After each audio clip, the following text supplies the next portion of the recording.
Hello students. अब हम इलेक्ट्रोस्टैट का लेक्चर नंबर 2 डिस्कस करने जा रहे हैं। Lecture number 2, electrostatic electrostatic. ये क्लास 12th का चैप्टर नंबर 1 है। ठीक है, तो अब तक हमने क्या का लास्ट जो डिस्कस किया था वो था कि मास। लास्ट जो है रिकैप में क्या था, हम चार्ज के बारे में पढ़ रहे थे। और लास्ट जो सबसे ज्यादा लास्ट पॉइंट था वो था कि मास यदि नॉन जीरो है तो जो चार्ज है वो नॉन जीरो हो सकता है या जीरो भी हो सकता है। लेकिन यदि मास जीरो है तो चार्ज एग्जिस्ट ही नहीं करेगा। चार्ज एग्जिस्ट ही नहीं करेगा। और ये इसका जो एग्जांपल था, हमने न्यूट्रॉन दिया था और इसका एग्जांपल जो था ये प्रोटॉन था। ठीक है ना, ये था। अब आगे चलते हैं। एक स्टेटमेंट है कि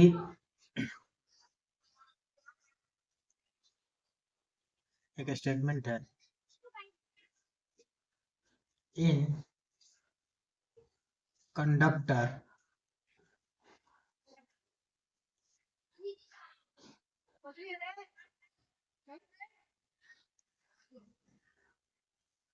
charge is distributed outer surface only to minimize the potential energy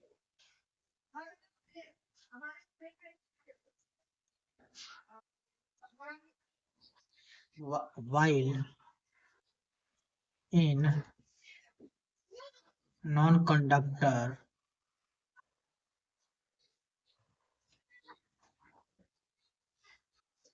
charge is distributed inside the volume। अब ये स्टेटमेंट ये बोल रहा है कि यदि कोई कंडक्टर है तो उस कंडक्टर में जो चार्ज का डिस्ट्रीब्यूशन होगा वो आउटर सरफेस पे होगा।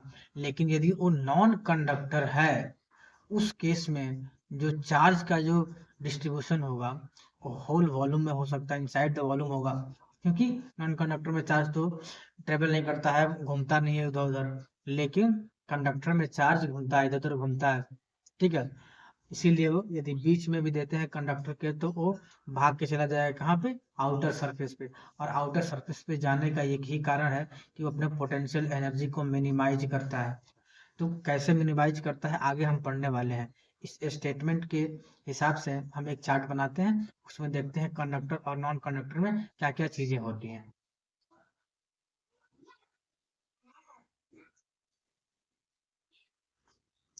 ये जैसे पहला है, पहला ये है, यह सॉलिड स्फीयर।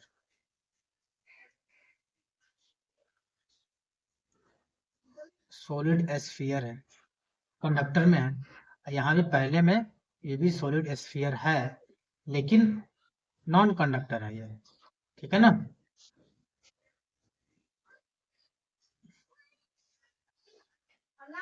कि इसमें क्या होता है ना, सॉलिड स्फीयर है और कंडक्टर है। तो मान लेते हैं इस पे पॉजिटिव चार्ज है तो पॉजिटिव चार्ज इसके सरफेस पे होगा, सरफेस पर होगा। ध्यान देना, सरफेस में नहीं होगा, सरफेस के ऊपर होगा। ठीक है ना। और यहाँ क्या होगा कि यदि ये सॉलिड स्फीयर ये भी है तो भैया इसमें जो मान लेते हैं पॉजिटिव चार्ज है तो पूरे वॉल्यूम में डिस्ट्रीब्यूटेड होगा। अब देखो यहाँ पे, अब यहाँ पे जो है ना ये पॉजिटिव चार्ज चले जाते हैं सरफेस पर, इसका रीजन क्या है।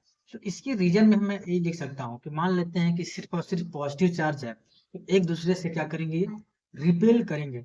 जब रिपेल करेंगे तो ये क्या करेंगे कि अपने कंडक्टिंग पाथ से होते हुए दूर जाने की कोशिश करेंगे और ये सरफेस पे चले आएंगे। ठीक है ना, ये पहला रीजन हो गया। दूसरा रीजन हो गया कि किसी भी कंडक्टर का जो पोटेंशियल होता है वो के क्यू ये होता है कि के क्यू स्क्वायर अपन 2r होता है। जैसे कि मान लेते हैं कि पोटेंशियल आपका हो गया, पोटेंशियल ऑफ कंडक्टर हो जाएगा के क्यू स्क्वायर अपॉन 2r। तो यहाँ पर जो पोटेंशियल है वो किसके प्रोपोर्शनल है, 1/r के। यानी कि जब r बढ़ेगा तो पोटेंशियल अपने आप कम होगा। अब दूसरा इसका रीजन ये होगा कि ये पॉजिटिव चार्ज एक दूसरे को रिपेल करेंगे तो एक दूसरे से दूर चले जाएंगे। जैसे यहाँ मैंने स्टेटमेंट भी लिख दिया कि जितने भी पॉजिटिव चार्ज होंगे, यहाँ निगेटिव भी ले सकते हैं हम, और जो चार्ज होगा एक दूसरे को रिपेल करेंगे, और रिपेल करने से क्या हो जाएगा, उन पे एक दूसरे पे फोर्स लगेगा और एक दूसरे दूर भागेंगे और वो चले जाएंगे कहाँ पे, कंडक्टर के सरफेस पे। और हमने यहाँ भी देख लिया कि जैसे जैसे क्या होगा, रेडियस बढ़ता जाएगा, पोटेंशियल एनर्जी क्या होगा, कम होता जाएगा। ठीक है ना, इनवर्सली प्रोपोर्शनल है रेडियस के। ठीक है, अब यहाँ पर दिक्कत क्या है ना कि यहाँ पर no conducting path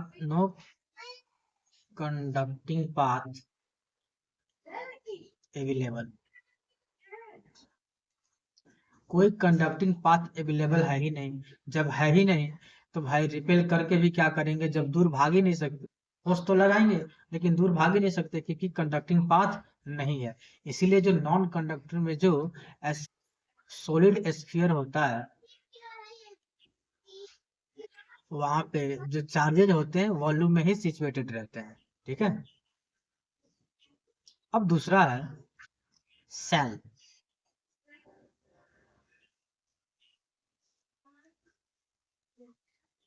conducting cell.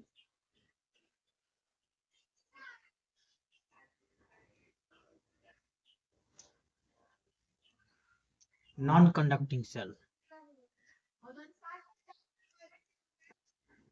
ये सेल है, CELL वाला सेल बिल्कुल ना समझना। ये देखो,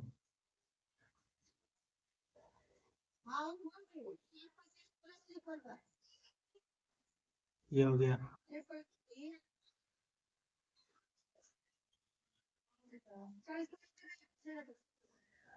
ठीक है, तो ये जो कंडक्टिंग सेल है ना, यहाँ भी जो मान लेते हैं यदि पॉजिटिव चार्जेज है तो पॉजिटिव चार्ज कहाँ होगा, सरफेस पे होगा। ठीक है ना, और यहाँ नॉन कंडक्टिंग में इसके वॉल्यूम में सरफेस चार्जेज होंगे।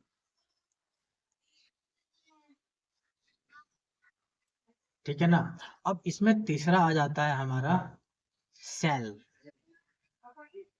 सेल मतलब खोखला, ऐसे हो गया, ये भी हो गया तीसरा सेल। ठीक है, अब इसमें क्या होगा, अब इसमें भी क्या होगा कि जो मान ले यहाँ पॉजिटिव चार्ज है सेल में, तो इसके आउटर सरफेस पर ही प्रेजेंट होंगे।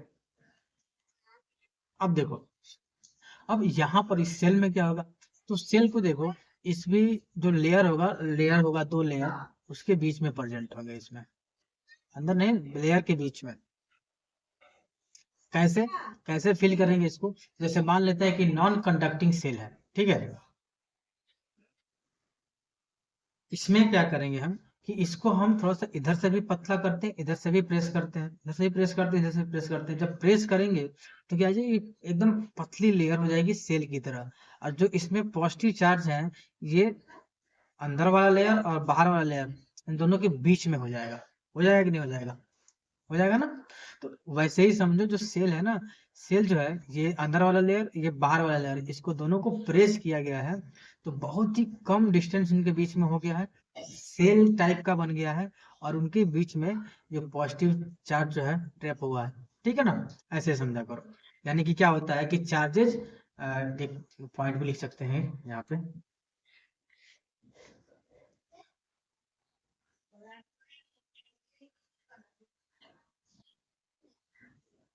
Charges are present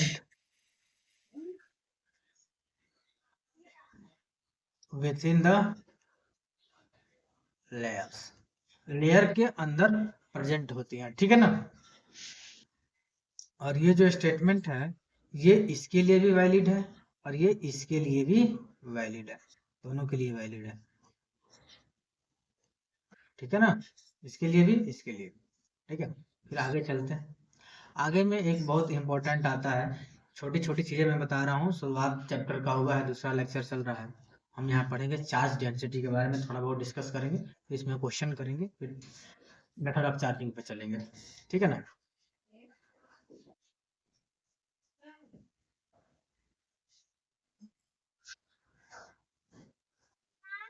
charge density.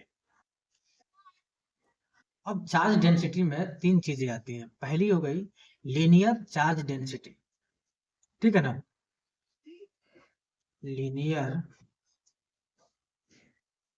Charge density, इसको हम लैम्डा से रिप्रेजेंट करते हैं। इसका जो यूनिट होता है वो होता है आपका कूलॉम पर मीटर, यानी कि लेंथ की बात हो रही है तो पर लेंथ में, पर मीटर लेंथ में कितना कूलॉम चार्ज रहेगा, वही तो डेंसिटी है। इसके एग्जांपल में हो जाएगा हमारा वायर हो गया, वायर हो गया। दूसरा हो गया सरफेस चार्ज डेंसिटी,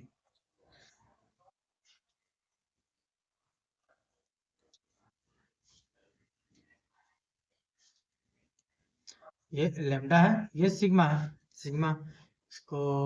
इसका यूनिट हो जाएगा आपका कूलॉम पर मीटर स्क्वायर। ठीक है ना। जब सरफेस की बात हो रही है तो अभी हमने पढ़ा था कंडक्टर के बारे में। कंडक्टर में क्या है कि जितने भी कंडक्टर होंगे उनके सरफेस पे ही चार्ज का डिस्ट्रीब्यूशन होता है। ठीक है ना। तो इसका एग्जांपल क्या हो जाएगा, कंडक्टिंग स्फीयर, कोई भी कंडक्टिंग स्फीयर हो सकता है, कंडक्टिंग स्फीयर। ठीक है ना, या सॉलिड हो या सेल हो। ठीक है ना, सब पे चार्ज सरफेस पे ही होता है। अब तीसरी आती है बात इसमें,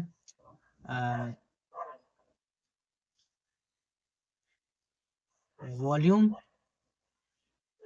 चार्ज डेंसिटी। रो, इस रो से रिप्रेजेंट करते हैं, और ये हो जाएगा कूलॉम पर मीटर क्यूब। इसका जो एग्जांपल होगा ये हो जाएगा हमारा non conducting, non conducting sphere, solid, आगे सॉलिड लगा दो, सॉलिड नॉन कंडक्टर स्फीयर। तो जब लीनियर होगा भैया तो भाई वायर इसका एग्जांपल होगा, सरफेस होगा तो कंडक्टिंग स्फीयर हो जाएगा, वॉल्यूम होगा यानी कि जो चार्ज है वो वॉल्यूम के अंदर है तो नॉन कंडक्टिंग ही स्फीयर ऐसा है जो चार्ज जो है वॉल्यूम में रहेगा। ठीक है ना। कुछ क्वेश्चंस हैं, जैसे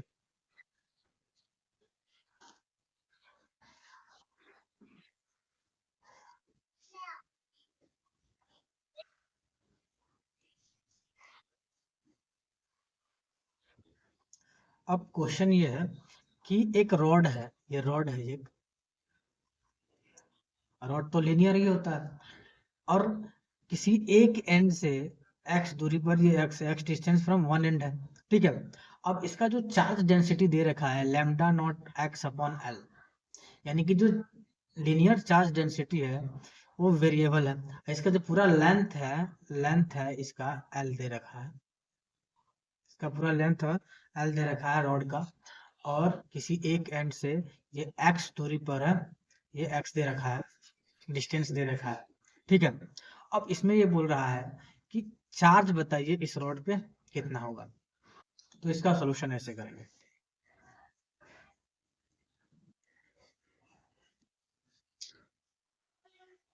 ये हमारा रॉड है,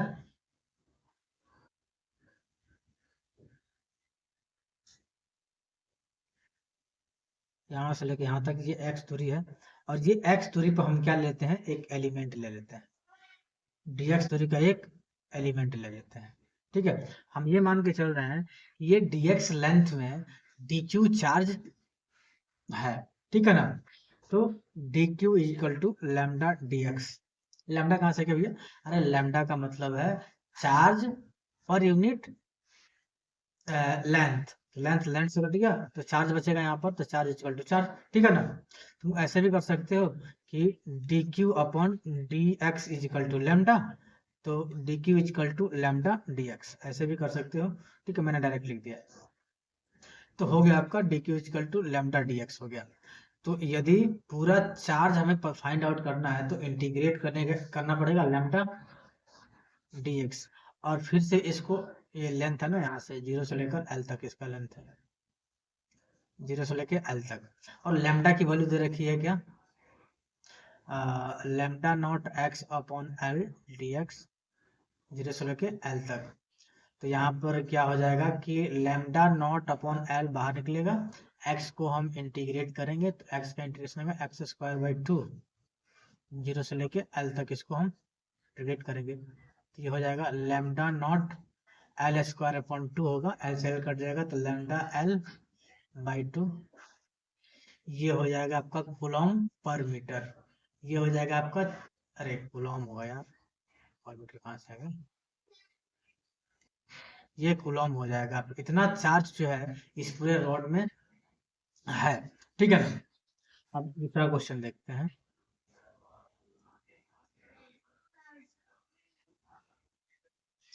क्वेश्चन ये बोल रहा है कि ये एक सेमी सर्कल है, ठीक है ना। अब सेमी सर्कल से यहाँ पर ये थीटा एंगल लिया गया है और इसका रेडियस आर है और linear charge density lambda naught cos theta है। तो इस पूरे 0 से लेकर पाई तक हमें बताना है चार्ज कितना है। इसको कैसे सॉल्व करेंगे, तो सॉल्व करने का तरीका ये है, तो सबसे पहले स्टेप वाइज करते हैं। जो हो गया हमारा सेमी सर्कल, ठीक है। अब इस सेमी सर्कल में थीटा पे जाके सी थीटा, हो गया आपका डी थीटा लेते हैं, ठीक है। तो ये जो होगा ये हो जाएगा, कितना हो जाएगा, ये जो आर्क का डिस्टेंस है आर डी थीटा हो जाएगा, आर डी थीटा। अच्छा, हम लोग क्या किए थे ना, बेसिक मैथ जब पढ़ रहे थे तो वहां एक सर्कल लिया था, ठीक है ना। सर्कल में ये ले लिया था ऐसे, ये जो आर्क था ये थीटा था, ये एस था, एस था, तो ये आर था। तो क्या था, हम s upon r equal to theta बोल रहे थे, s equal to r theta radian में था, ठीक है। ऐसे चल रहा था। यहाँ थीटा जो है ना, इस केस में जो थीटा है डी थीटा है, यहाँ थीटा की जगह डी थीटा लिखते हैं, आर डी थीटा, यानी कि इस आर का लेंथ हो जाएगा, इस आर का लेंथ आर डी थीटा, ठीक है। समझ में आ रहा होगा। अब आर डी थीटा हो गया। अच्छा, तो फिर छोटे से आर डी थीटा में छोटा सा चार्ज यानी कि d q, d q is equal to हो जाएगा लैम्डा आर डी थीटा। ये कहाँ से आया, पहले क्वेश्चन में बता चुका हूँ, ठीक है ना। तो इसको इंटीग्रेट करेंगे हम तो आ जाएगा q equal to integration of lambda r d theta, कहाँ से कहाँ तक, 0 से लेकर पाई तक, डेफिनेट इंटीग्रेशन है ये। तो हो जाएगा लैम्डा की वैल्यू दिया lambda naught cos theta are d theta, 0 से लेकर पाई। तो क्या करेंगे हम इसको, लैम्डा नॉट को बाहर निकालेंगे, आर को भी बाहर निकालेंगे, तो lambda naught r cos theta का integration sine theta, sine theta 0 से लेके पाई तक, 0 से लेके पाई तक। अच्छा, मजे की बात है ना, साइन 0 की वैल्यू 0 और साइन पाई की वैल्यू भी 0, यानी कि जो चार्ज होगा ना उसकी वैल्यू 0 हो जाएगी। चार्ज 0 हो रहा, यानी कि चार्ज 0 हो गया। ओहो, कैसे कैसे 0 हो गया सर, तो देखो इसमें 0 कैसे हुआ। जैसे कि ये हो गया हमारा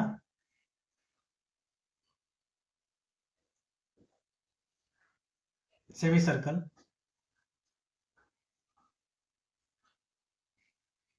ये हो गया 0, ये हो गया पाई, पाई बाई 2, ये हो गया पाई। हुआ क्या कि 0 से लेके पाई बाई 2 में पॉजिटिव चार्ज रहा और पाई बाई 2 से पाई तक नेगेटिव चार्ज रहा। मतलब जितना पॉजिटिव बढ़ा उतना ही नेगेटिव में बढ़ गया, नेगेटिव चार्ज आ गया। तो जितने पॉजिटिव उतने नेगेटिव, तो न्यूट्रल हो गया ना।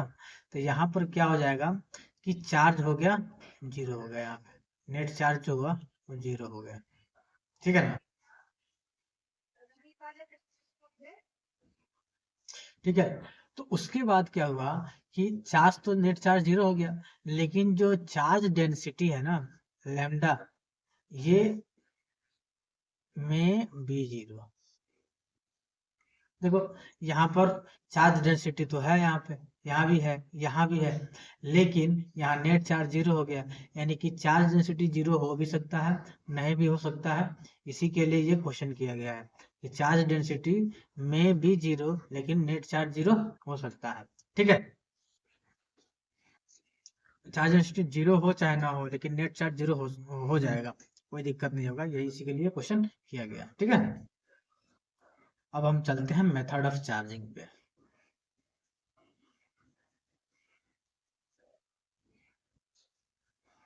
Methods of charging,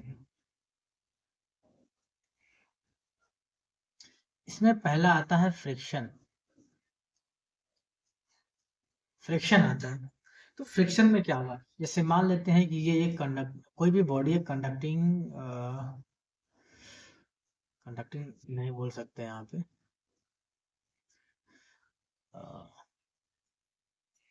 body number A, ये है बॉडी नंबर बी। ठीक है ना, मान लेते हैं कि बॉडी ए से बॉडी बी तक, बॉडी ए और बी को दोनों को रगड़ा गया है, रब किया गया है। जब रब किया जाएगा तो किसी ना किसी में से इलेक्ट्रॉन इजेक्ट होके दूसरे बॉडी में जाएंगे। मान लेते हैं कि ए बॉडी है, उसमें से इलेक्ट्रॉन इजेक्ट होके बी बॉडी में जा रहा है, मान लेते हैं एन ई इलेक्ट्रॉन जा रहा है। अब ए में से इलेक्ट्रॉन बी में जा रहा है, तो जो ए होगा ना, ए में जो चार्ज होगा वो पॉजिटिव चार्ज होगा। कितना पॉजिटिव आएगा, जितना इलेक्ट्रॉन जाएंगे उतना पॉजिटिव आएगा।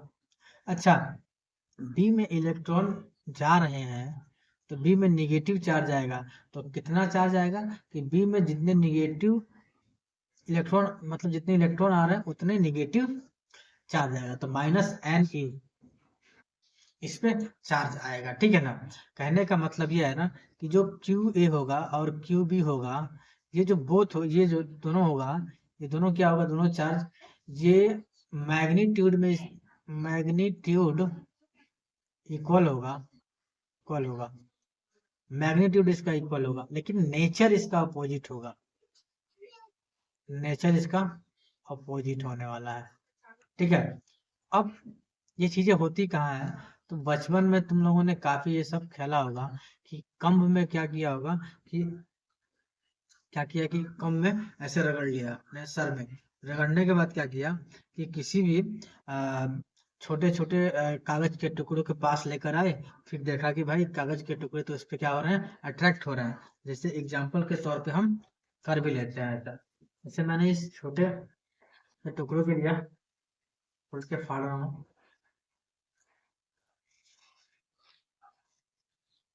ठीक है,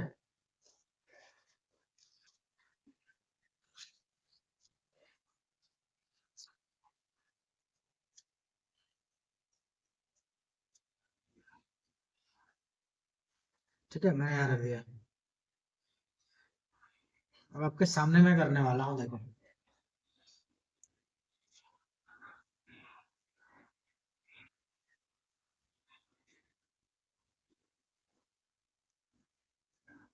देखा, अरे चार्जिंग खत्म हो गया, अभी उड़ रहा था। देखा, एक बार और थोड़ा पास पास में कर लेते हैं ना, उड़ेगा तो दिखाई देगा। हाँ, ठीक है ना, तो ऐसे हो रहा है।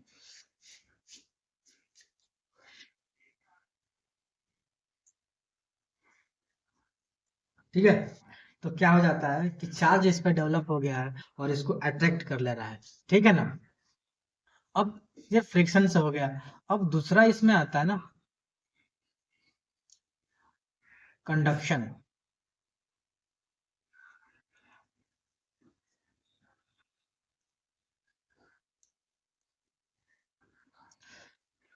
इसमें बेसिक बात क्या है, थोड़ा देसी भाषा में इसको समझने की कोशिश करते हैं।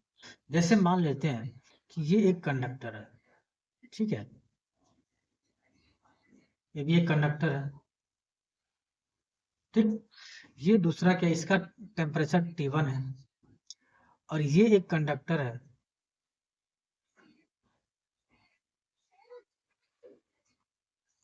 कंडक्टर नंबर 2, कंडक्टर नंबर 1 है, इसका टेम्परेचर T2 है। ठीक है, और ये T2 जो है T1 से बड़ा है, T2 जो है T1 से बड़ा है। तो होगा क्या इसमें कि T2 से T2 और T1 को हमने क्या किया, कांटेक्ट में लाया, उसको टच कराया। तो इसमें होगा क्या कि T2 से T1 में जो टेम्परेचर होगा वो ट्रांसफर होगा, वो तब तक ट्रांसफर होता रहेगा जब तक T1 और T2 का टेम्परेचर सेम ना हो जाए। ठीक है ना।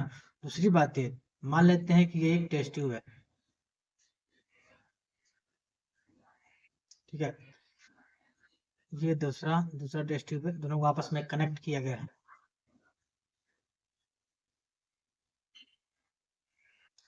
ठीक है, अब इसमें क्या है, पानी यहाँ तक है, इसमें पानी यहाँ तक है, अब इसमें पानी यहाँ तक है। तो आपको क्या लगता है कि क्या होगा इसमें, इसमें जहाँ ज्यादा पानी है वहां से पानी इस पाइप के थ्रू दूसरे ट्यूब में चला जाएगा, और वो तब तक जाता रहेगा जब तक दोनों ट्यूब का जो पानी का लेवल है सेम नहीं हो जाता। हुआ कि नहीं हुआ। ठीक है, अब यही होता है कंडक्शन में। कंडक्शन में जब एक बॉडी पे चार्ज होता है और दूसरे बॉडी यदि न्यूट्रल भी है, यदि उसको टच कराएंगे ना, तो भाई चार्ज का डिस्ट्रीब्यूशन होने लगेगा। जहां देखो पहले एग्जांपल में क्या हो रहा है, यहाँ पर टेम्परेचर का डिस्ट्रीब्यूशन होगा। थोड़ा और देसी भाषा में गए तो यहाँ एक पानी का डिस्ट्रीब्यूशन दोनों में हो रहा है, वो तब तक हो रहा है जब तक कि दोनों का लेवल सेम नहीं हो जाता। यहाँ दोनों का टेम्परेचर लगभग क्या सेम नहीं हो जाता। ठीक है, यहाँ पर एक स्टेटमेंट है, उसको देखते हैं देखते हैं।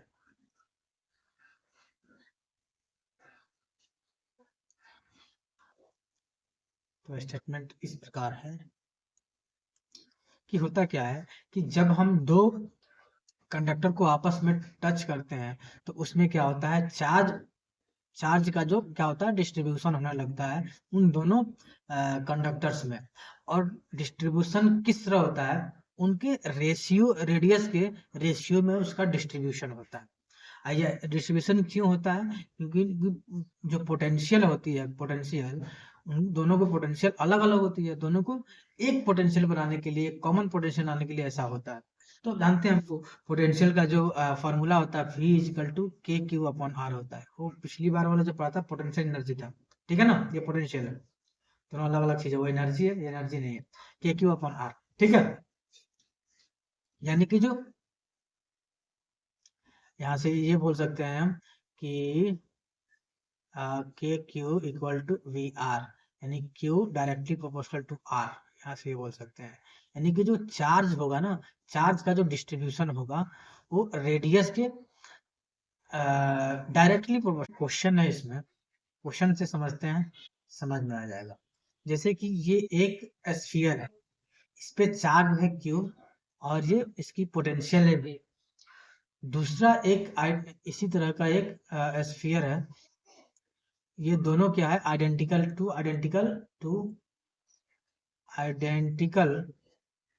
स्फीयर है,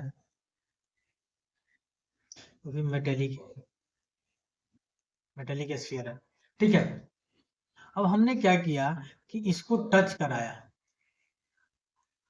इसको हमने टच करा दिया। जब टच कराएंगे तो इसमें चार्ज कितना होगा प्रत्येक अब पहले ये दो अलग अलग सिस्टम था, अलग अलग सिस्टम था। जब इसको हमने टच करा दिया किसी वायर से, या फिर इसको आपस में भी टच करा देंगे, वायर से टच करा दिया, कोई दिक्कत नहीं। तो ये अब ये पहले दो सिस्टम था, अब ये एक ही सिस्टम बन गया। अब पहले क्या था कि चार्ज क्यू था और इसका पोटेंशियल भी था। ठीक है, तो मान लो कि यहाँ पर चार्ज Q1 हो रहा है, यहाँ पे चार्ज Q2 हो रहा है।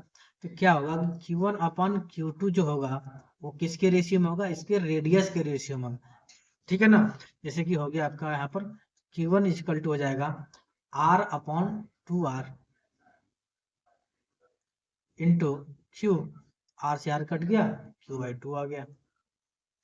अब Q2 क्या हो गया कि इसका Q2 इसका रेडियस है R और दोनों का रेडियस होगा R plus R 2R into charge कितना टोटल Q, तो Q कर लिया, R से R कट गया तो Q2 भी हो गया कितना Q/2। यानी कि कहने का मतलब कि यहाँ भी चार्ज हो जाएगा Q/2, यहाँ भी चार्ज हो जाएगा Q/2, फिर पोटेंशियल भी सेम ही होगा भैया, यहाँ पोटेंशियल हो जाएगा V/2, यहाँ भी पोटेंशियल हो जाएगा V/2, पोटेंशियल भी कॉमन हो जाएगा। कॉमन मतलब सेम पोटेंशियल दोनों स्फीयर का हो गया। बेसिकली यहाँ पर अलग सिस्टम था अलग अलग, यहाँ पर सेम सिस्टम हो गया। जब सेम सिस्टम का पोटेंशियल भी तो सेम ही होगा भैया, ठीक है, इसकी बात कही गई है, ठीक है ना। मतलब इसको कैसे हमने किया है इसमें थोड़ा सा एक समझ सकते हैं, इसको हम सॉल्व चार्ज कैसे निकाले हैं। जैसे मान लेते हैं आपके पास देसी तरीका है, देसी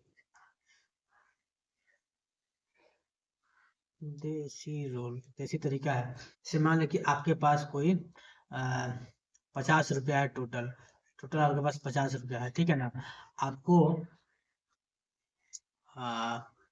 इसको बांटना है, डिस्ट्रीब्यूट करना है, इसको डिस्ट्रीब्यूट करना है आपको 2:3 रेशियो में डिस्ट्रीब्यूट करना है।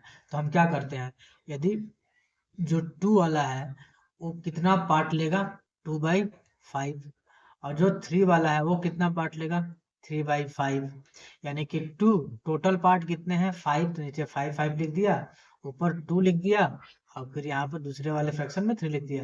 अब इसको मल्टीप्लाई कर लिया 50 से, तो क्या हो गया आपका 10 दूनी 20 रुपया हो गया इसका, और इसको 50 से मल्टीप्लाई कर दिया तो ये हो गया 10 30 रुपया हो गया। तो ऐसे हम वहां भी यही देसी तरीके का इस्तेमाल कर रहे हैं। देखो किया हमने, R/R है, Q1/Q2 है, ठीक है, R रेशियो R भी लिख सकते हैं, इसको हम कोई दिक्कत नहीं है, ठीक है ना। इसको हम R रेशियो R भी लिख देंगे, कोई दिक्कत नहीं है। कि यहाँ R हो गया, R प्लस R 2R हो गया into total charge Q, R charge cut गया Q/2 आ गया। सेम यहाँ पर यही विधि अपना लिया है, ठीक है, तो देसी तरीका है। नेक्स्ट क्वेश्चन देखते हैं।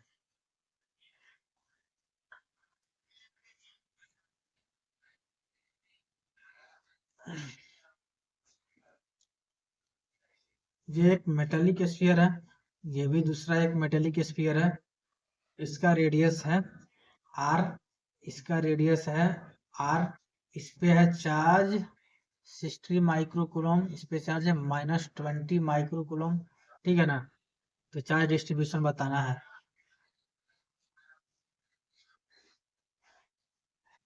इसको कैसे सॉल्व करेंगे,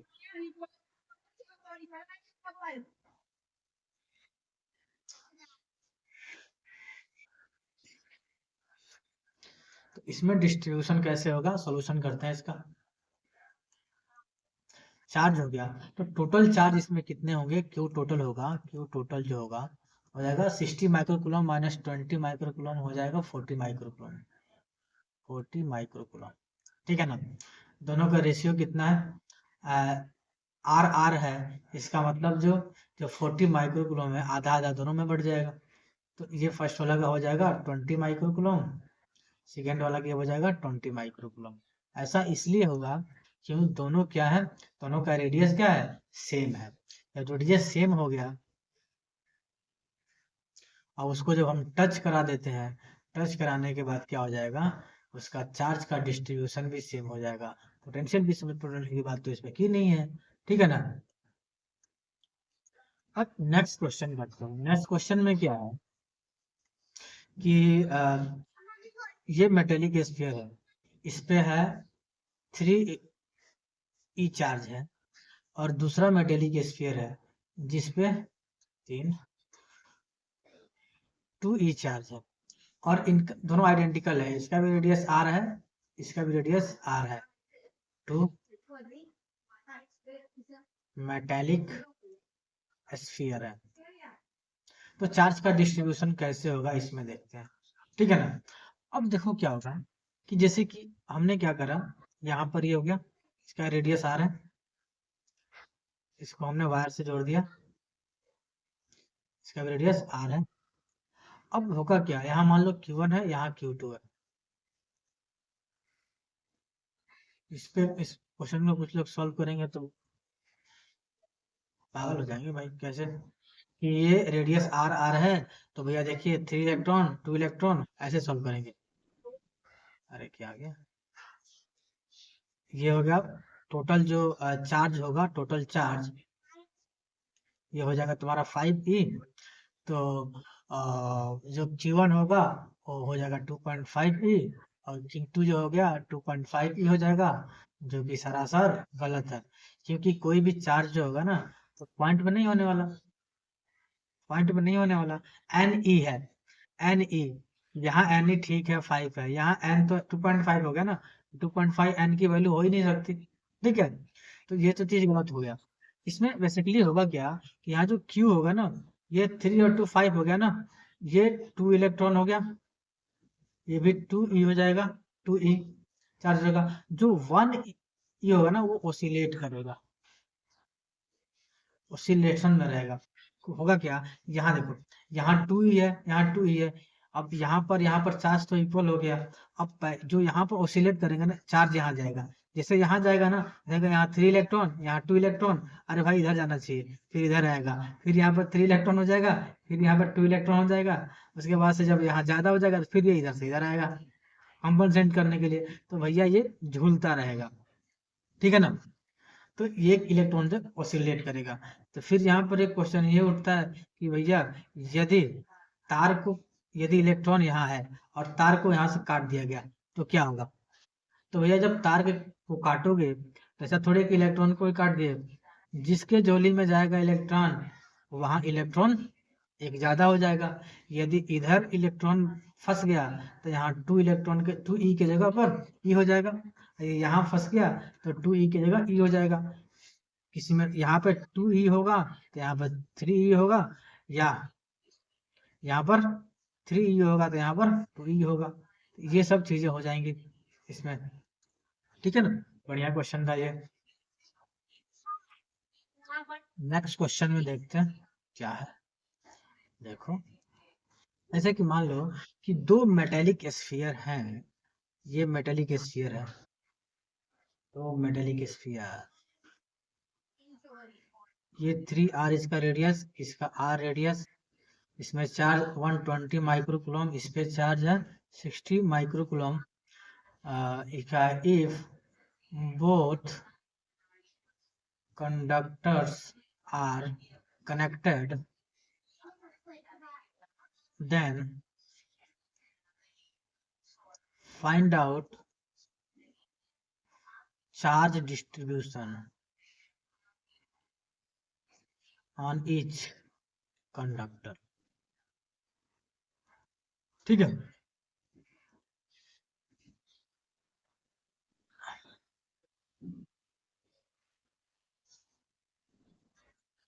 सोल्यूशन देख लेते हैं।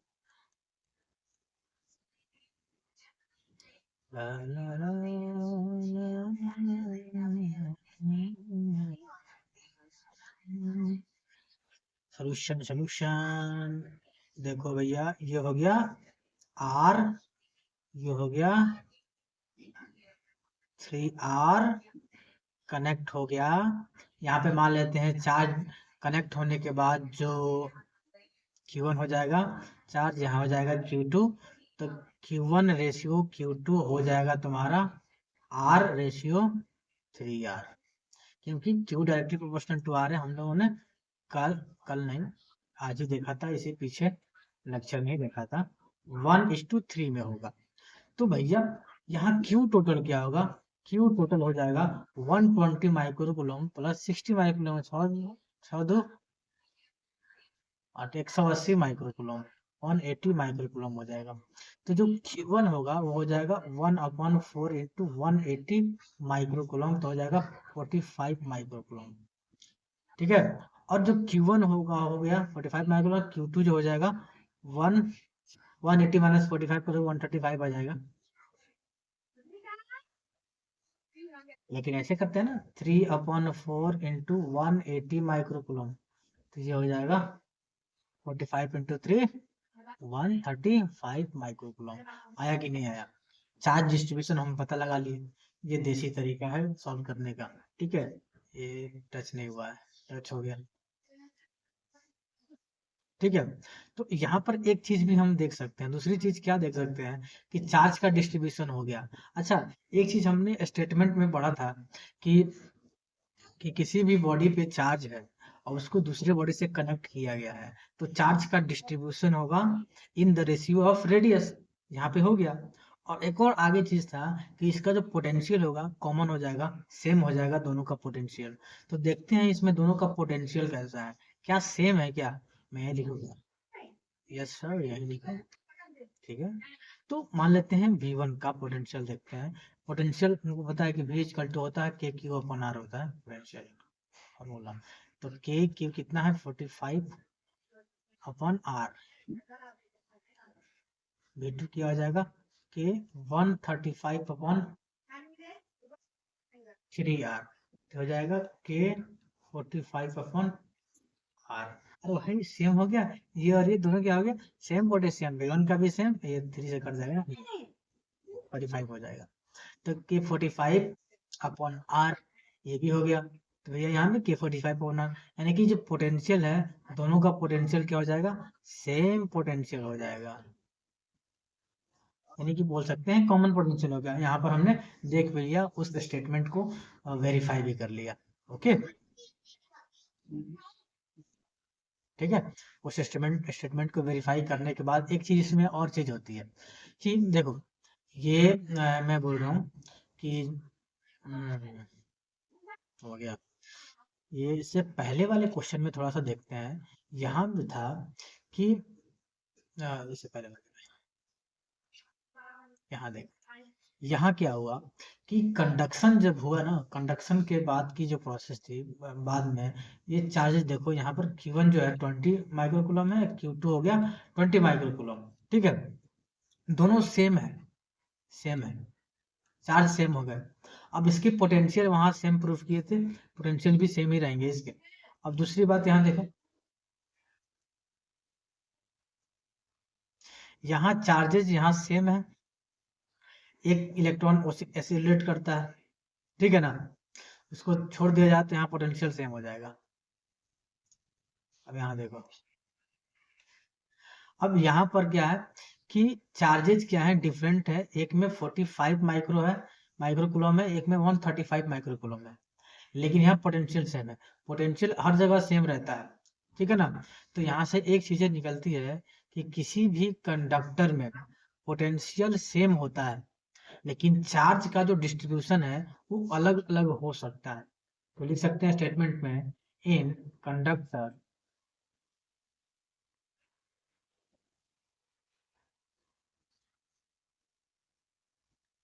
पोटेंशियल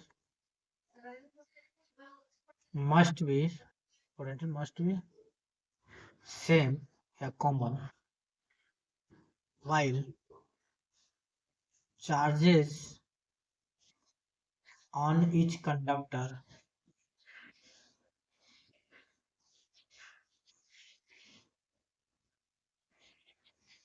may be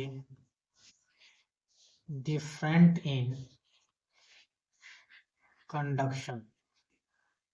ठीक है ना, कंडक्शन में ये सब चीजें हो जाएंगी।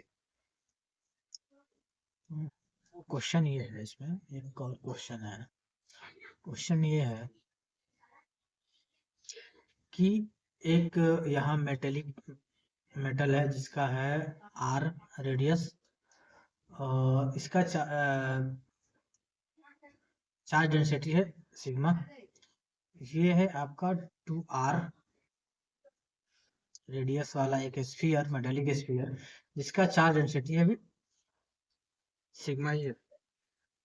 ठीक है, आर नहीं, आर 2R है, सिग्मा है। तो after touching each other find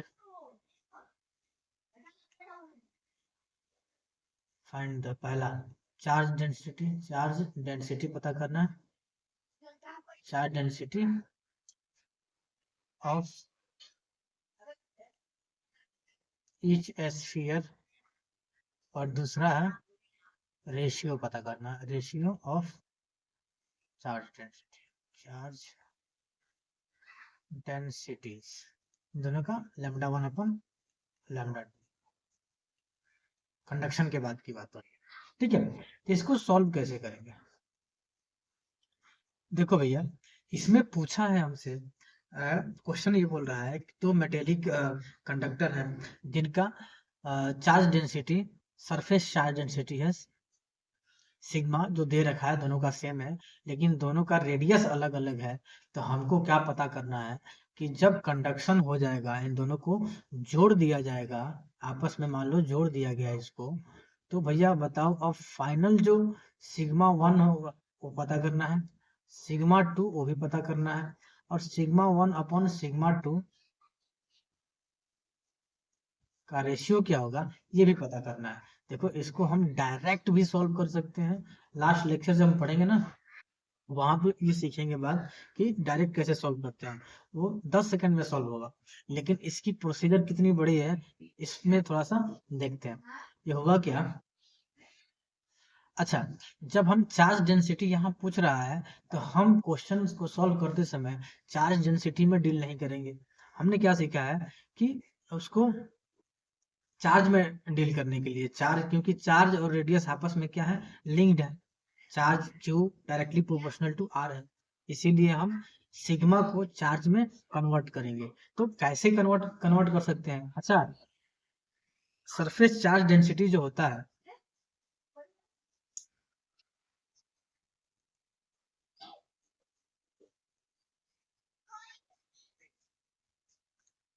sigma क्या होता है, चार्ज अपॉन एरिया होता है, ठीक है ना।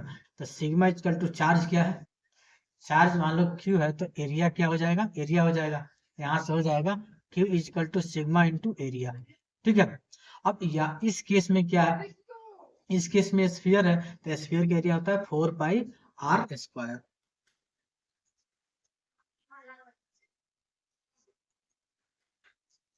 तो इस टाइप के क्वेश्चन को जब सॉल्व कर रहे थे, टोटल चार्ज पहले निकाल रहे थे, तो क्यू टोटल क्या हो जाएगा कि sigma A1 plus sigma A2 हो जाएगा, सिग्मा A1 कितना हो जाएगा 4 pi r square plus sigma 4 pi 2 r square, तो ये कितना हो जाएगा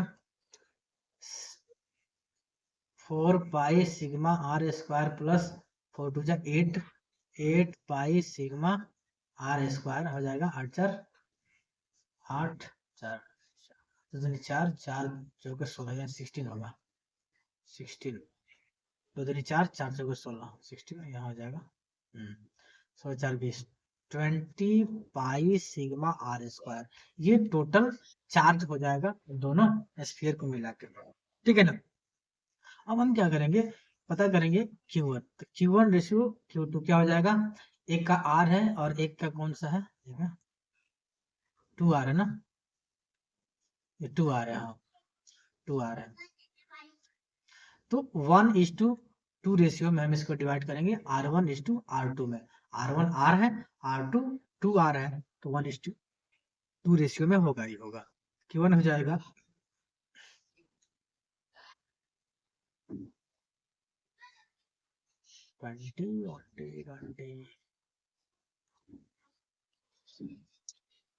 1/3 into 20 pi sigma r square, तो हो जाएगा 20/3 पाई सिग्मा आर स्क्वायर, और यहाँ Q2 हो जाएगा 2/3 into 20 pi sigma r square, तो हो गया आपका 20 दूनी 40 pi sigma r square upon 3, तो Q1 इतना हो गया, Q2 इतना हो गया, ठीक है। चार्ज का डिस्ट्रीब्यूशन यहाँ हो गया। अब चार्ज का डिस्ट्रीब्यूशन तो हो गया, कंडक्शन होने के बाद चार्ज का डिस्ट्रीब्यूशन हो गया, और हमें चार्ज थोड़ी पता करना है, सिग्मा पता करना था। तो सिग्मा बेसिकली क्या होता है, चार्ज अपॉन एरिया, तो यहाँ पर सिग्मा 1 पता करने के लिए Q1 upon 4 pi r square होगा। अरे यार कितना खिंच आ रहा है, यहाँ Q की जगह क्या रखेंगे 20 pi sigma r square upon 3 into 4 pi r square. तो यहाँ पाई से पाई कट गया, आर स्क्वायर से आर कट गया, 4 से 4 पचे 20 हो गया, तो हो जाएगा 5/3 सिग्मा हो जाएगा। अब यहाँ पर क्या हो जाएगा, सिग्मा 2 क्या हो जाएगा, 40 pi sigma r square upon इसका हो जाएगा area 16 pi sigma r square से आर कट गया, सिग्मा कहाँ से आ गया, पाई से पाई कट गया, 8 25 40, 8 दूनी 16, तो हो जाएगा आपका 5/2 सिग्मा। हो गया, मतलब सिग्मा 1 जो होगा 5/3 सिग्मा हो गया, मतलब सिग्मा के 5/3 टाइम, और सिग्मा 2 हो गया सिग्मा के 5/2 टाइम, ये हो जाएगा 5/3 टाइम सिग्मा 1। ठीक है ना, तो ये इतना आ गया। फिर इसका जब हम रेशियो निकालते हैं ना भैया, जब रेशियो निकालते हैं दूसरा क्वेश्चन में जब हम रेशियो निकालते हैं सिग्मा 1 अपॉन सिग्मा 2 कितना आ जाता है, 5/3 sigma upon 5/2 sigma equal to हो जाएगा आपका 2:1 हो जाएगा, 2:1 आ जाएगा क्वेश्चन दूसरे का, 2:1 हो जाएगा। तो इतना लंबा प्रोसेस हुआ कि नहीं हुआ, लेकिन पता है इसको हम डायरेक्ट मेथड से भी कर सकते हैं, डायरेक्ट भी कर सकते हैं। डायरेक्ट क्या होगा, कैसे होगा, एक मिनट यहाँ गड़बड़ हो गया, गिड़बड़ हो गया, गिड़बड़ कहाँ हो गया ना, गिड़बड़ हो गया 3 4 इसमें नहीं सही है, 3 3 3 3 3 3 3 सही है, हाँ हुआ है, कहीं तो हुआ है गड़बड़, हाँ पकड़ में आ गया भैया। यहाँ 40/3 ना, यहाँ से 3 गायब हो गया, तो 3 2 6 5/6 होगा यहाँ पे, यहाँ 5/6 होगा।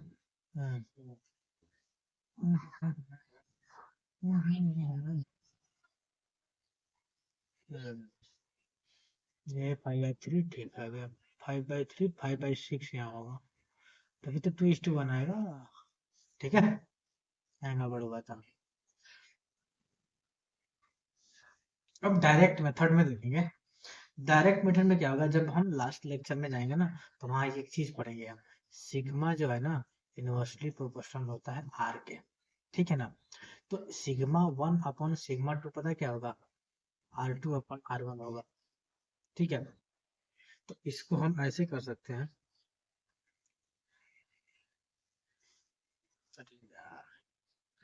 इसको हम ऐसे लिख सकते हैं कि sigma 1 upon sigma 2 equal to क्या है, 2R अपॉन R, उस पर कट गया, हो जाएगा 2:1। यहाँ पर डायरेक्ट हम सॉल्व कर लेते हैं, तो डायरेक्ट सॉल्व करने का जो तरीका है वो भी है, और कैसे हमने 2:1 लाया ये भी है, ठीक है ना। तो इतना रामायण लिखने की, सॉल्व करने की जरूरत नहीं पड़ेगी। यदि इस टाइप का क्वेश्चन आ जाता है तो भाई देखो यहाँ से ये समझना पड़ेगा, सिग्मा से फिर कन्वर्ट करो उसको चार्ज में, फिर चार्ज निकालो, अलग अलग निकालो, फिर रेशियो सिग्मा निकालो, फिर सिग्मा का रेशियो निकालो, तो बहुत लंबा प्रोसेस हो जाएगा, ठीक है ना।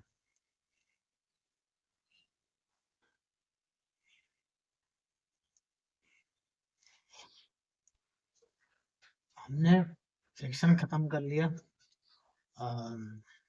कंडक्शन खत्म कर लिया, और जो तीसरा और लास्ट है वह इंडक्शन,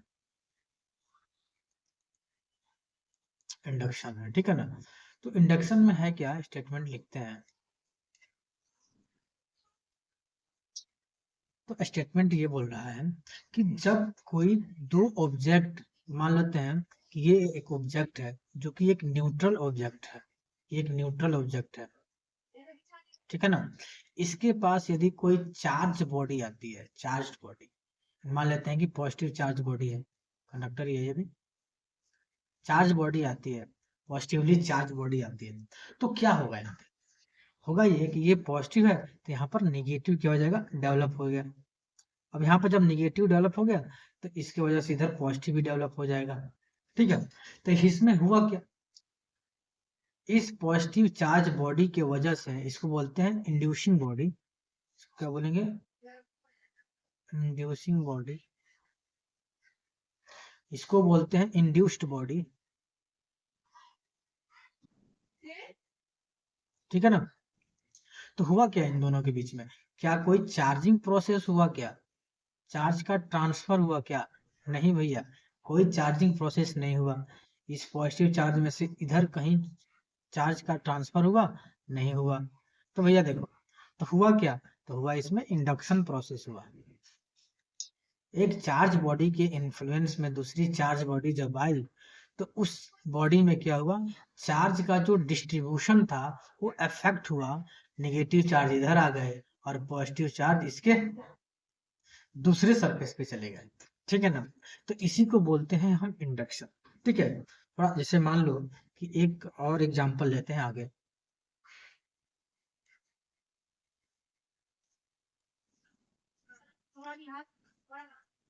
जैसे एक स्फीयर है, इसमें कोई चार्ज है, पॉजिटिव चार्ज है। ये दूसरी स्फीयर है। तो होगा क्या कि इस पॉजिटिव चार्ज की वजह से इधर क्या हो जाएगा?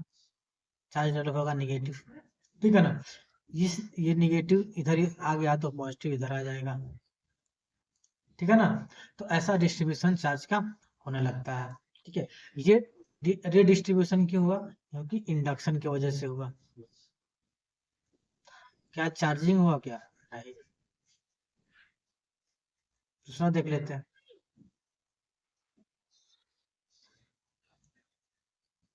मान लेते हैं कि एक स्फीयर है, पॉजिटिवली चार्ज स्फीयर है। अब इसके इन्फ्लुएंस में एक स्फीयर आ गया, न्यूट्रल है। तो हुआ क्या कि यहाँ निगेटिव चार्ज आ गया, यहाँ पॉजिटिव चार्ज आ गया। ठीक है ना? तो यदि मान लेते हैं इसको ऐसे काटते हैं, इसको ऐसे यदि काटते हैं ना, तो ये निगेटिवली चार्ज होगा, ये पॉजिटिवली चार्ज होगा। बट होल स्फीयर होगा वो न्यूट्रल होगा।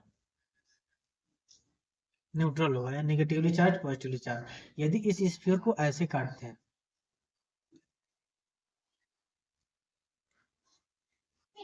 ऐसे काटते हैं, जब ऐसे काटेंगे ना, तो देखो भैया, इधर जितना पॉजिटिव है इधर भी उतना ही पॉजिटिव निगेटिव होगा। इधर जितना पॉजिटिव इधर निगेटिव, यानी कि ये भी न्यूट्रल पार्ट होगा, ये भी न्यूट्रल पार्ट होगा। ठीक है ना? नेक्स्ट चलते हैं। नेक्स्ट क्वेश्चन में जैसे मान लो कि ये पॉजिटिवली चार्ज बॉडी है, ये पॉजिटिवली चार्ज बॉडी है। न्यूट्रल बॉडी यदि इसके पास लाया गया तो भैया होगा क्या? यहाँ निगेटिव चार्ज हो जाएगा, यहाँ पॉजिटिव चार्ज हो जाएगा। मान लेते हैं इस न्यूट्रल बॉडी को हमने अर्थिंग में लगा दिया, अर्थिंग कर दिया। अर्थिंग, अर्थ में वायर से कनेक्ट कर दिया। तो हमको पता है अर्थ की पोटेंशियल क्या होती है? पोटेंशियल ऑफ अर्थ क्या होता है भैया? 0 होता है। ठीक है? और अर्थ के पास इतना ज्यादा इलेक्ट्रॉन है कि मत पूछो। ये पॉजिटिव चार्ज इधर से क्या हो जाएगा कि इलेक्ट्रॉन अर्थ से होकर चले जाएंगे कहाँ पे? इस स्फीयर में। जब स्फीयर में चले जाएंगे,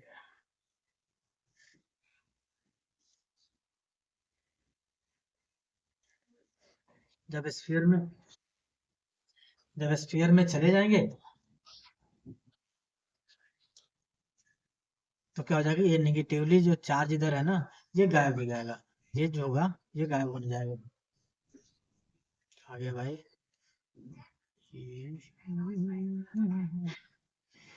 ये जो निगेटिवली पॉजिटिव चार्ज है ये गायब हो जाएगा। ये निगेटिव चार्ज इसकी स्थान ले लेगा, तो पॉजिटिव चार्ज अपने आप गायब हो जाएगा। ठीक है ना? तो इसमें होगा क्या? तो अब इसमें मजे की मैं बात बताता हूँ। जो इलेक्ट्रॉन होता है, नेगेटिव चार्ज होता है, नेगेटिव इलेक्ट्रॉन नहीं, नेगेटिव चार्ज। जैसे मान लो नेगेटिव चार्ज जो होता है वो क्या होता है कि लो पोटेंशियल से लो पोटेंशियल से हाई पोटेंशियल जाता है। और पॉजिटिव चार्ज जो होता है हाई पोटेंशियल से लो पोटेंशियल जाता है। जो पॉजिटिव चार्ज है उसका जो ट्रेवल डायरेक्शन है, मूव करने का जो डायरेक्शन है, वो हाई पोटेंशियल से लो पोटेंशियल होता है। अच्छा, ये जब अर्थिंग नहीं रहता, अर्थिंग नहीं रहता, यानी कि ये कैसा रहता, ये रहता इसके जैसा, इसके जैसा रहता। ठीक है ना, अर्थिंग इसमें नहीं है।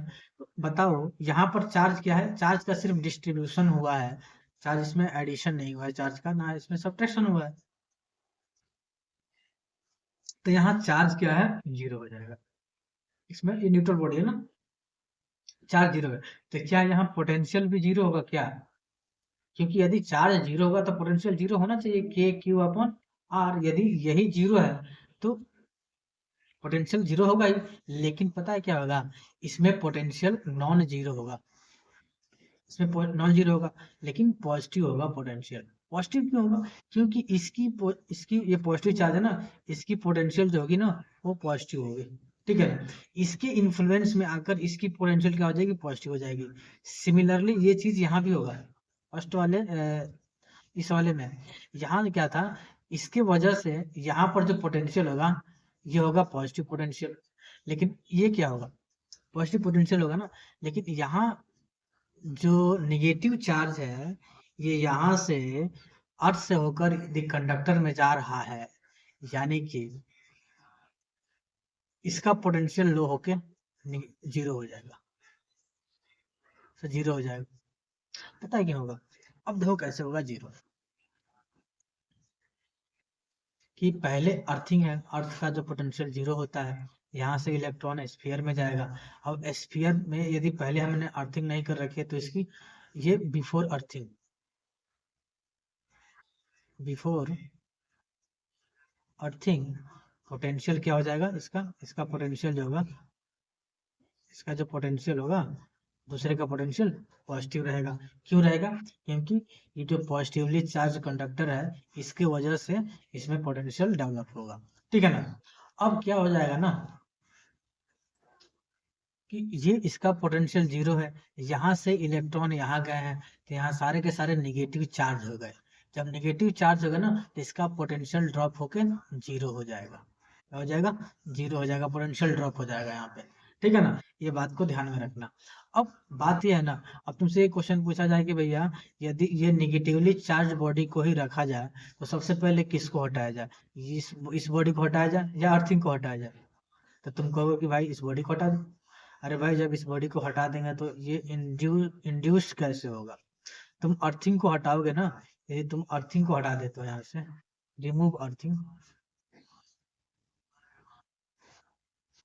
तो ये जो बॉडी होगी ना वो निगेटिवली चार्ज्ड बॉडी होगी, निगेटिवली चार्ज्ड बॉडी बन जाएगी। ठीक है ना, ये पोटेंशियल पॉजिटिव से जीरो आ जाएगा। कम क्यों होगा, क्योंकि ये यहाँ इलेक्ट्रॉन ट्रांसफर हो जाते हैं फिर अर्थ से लेकर इस कंडक्टर में, इसके वजह से ये होता है। ठीक है, तो फिर यहाँ एक बात आती है कि भैया क्या इसमें इंडक्शन हुआ, भाई इंडक्शन हुआ लेकिन उसका उतना कोई रोल है नहीं यहाँ पर इंडक्शन का। यहाँ तो कंडक्शन हुआ है भैया, कंडक्शन हुआ है, कंडक्शन हुआ है। ठीक है ना, क्योंकि इंडक्शन के यहाँ पर क्या सिर्फ हेल्प करी है, सिर्फ हेल्प करी है। यहाँ पर क्या होगा, induction help only in conduction, conduction में हेल्प करी है इसने। ठीक है, इसने कुछ करा नहीं है।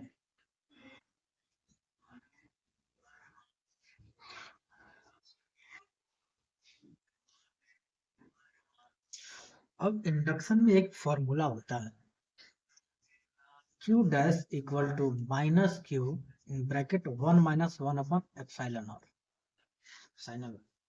ठीक है ना, यहाँ पर ये होता है हमारा टारगेट, टारगेट बॉडी होता है, ये जो होता है सोर्स होता है। टारगेट बॉडी को हम क्या बोलते हैं, इंड्यूस्ड ऑब्जेक्ट, इंड्यूस्ड ऑब्जेक्ट बोल देते हैं। और इसको सोर्स जो है ना उसको बोलते हैं इंड्यूसिंग ऑब्जेक्ट। इंड्यूसिंग ऑब्जेक्ट, ठीक है ना। ये जो एप्सिलॉन ई आर है इसको हम बोल देंगे, ये तो डाई इलेक्ट्रिक कांस्टेंट है, डाई इलेक्ट्रिक कांस्टेंट। और डाई इलेक्ट्रिक कांस्टेंट कहीं भी सोर्स का नहीं लेते हैं, ये टारगेट बॉडी का लेते हैं। Electric constant of induced object, induced object का ही लेते हैं, टारगेट बॉडी का ही लेते हैं। क्योंकि हम सोर्स का लेके क्या करेंगे, हमको फाइंड आउट जो भी करना है चार्जेज वगैरह तो टारगेट बॉडी में करना है, इसीलिए हम क्या करते हैं डाई इलेक्ट्रिक कांस्टेंट जो है वो टारगेट बॉडी का लेते हैं। अब यहाँ पर एक बात आती है ना कि यदि सोर्स जो है, सोर्स यदि मेटल हुआ, मेटल, तो क्या होगा, यदि नॉन मेटल हुआ तो क्या होगा, यदि सोर्स,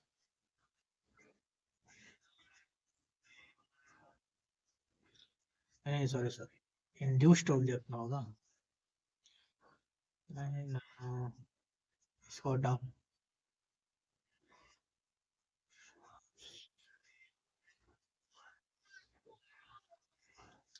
टारगेट बॉडी यदि मेटल हुआ तो क्या होगा, और ये नॉन मेटल हुआ तो क्या होगा। देखो यदि मेटल हुआ तो एप्सिलॉन और आर जो होगा वो इनफाइनाइट के बराबर हो जाएगा। यदि नॉन मेटल हुआ तो एप्सिलॉन आर कभी भी इनफाइनाइट होगा, कोई ना कोई नंबर हो, ठीक है। यदि इनफाइनाइट हो गया तो इसमें पुट करेंगे तो आएगा q dash equal to minus q in bracket 1 - 1 upon infinite, लेकिन ये हो जाएगा 0, तो क्यू डैश हो जाएगा माइनस क्यू।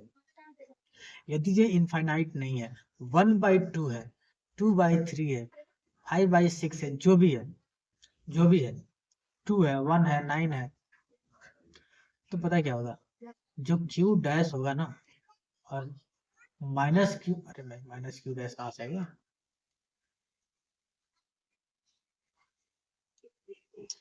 माइनस क्यू जो होगा वो हमेशा बड़ा होगा, आ गया, हमेशा बड़ा होगा। क्यू डैश जो होगा टारगेट ऑब्जेक्ट का, टारगेट बॉडी का जो पर जो चार्ज होगा वो कम होगा, सोर्स से हमेशा कम होगा। तो जब नॉट मेटल होगा तो टारगेट बॉडी पे क्या होगा कि जो भी चार्जेज होंगे वो कम होंगे, ठीक है ना, माइनस क्यू से कम होंगे। और यदि मेटल हुआ तो उसके बराबर होंगे, तो ये तो बहुत बढ़िया बात होगा ना भाई, रटने की कोई जरूरत ही नहीं है, तो इसको ऐसे रटते भी नहीं है, ठीक है। अब थोड़ा बहुत क्वेश्चन है, क्वेश्चन को कर लेते हैं।